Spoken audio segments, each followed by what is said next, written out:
కోడా శాంతిని అధికారానికంటే ఎక్కువగా విలువించే మనసున్న యవవృత్తి ఉన్న ఒక నక్క. టికీ గ్లానిగల మాటలు చెప్పే తెలివైన నోరు, ఇంకా ఎక్కువ తెలివితేటలతో ఉండే ఓ బుద్ధిమంతమైన గిల్లి. బ్రూనో తన అడవిలోని భాగానికి ఎవరైనా దగ్గరకి రావడం ఇష్టపడని చిరాకుగా ఉండే వృద్ధ ఎలుగుబంటి.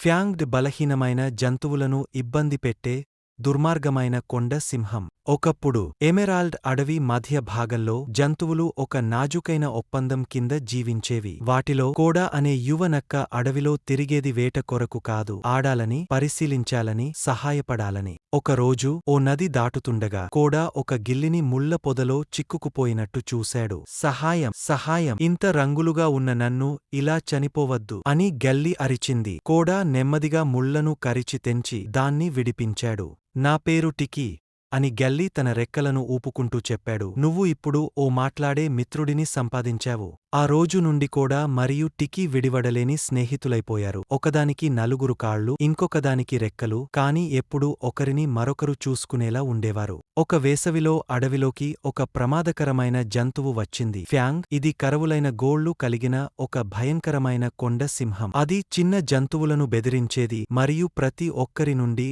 ఆహారం కోరేది. ఫ్యాంగ్ మొలుచున్న కుందేలుల గూళ్లను దాడి చేసినప్పుడు కోడా ముందుకొచ్చాడు. వాటిని ఒంటరి చేయకు ఫ్యాంగ్. ఈ అడవి అందరికీ చెందినదే.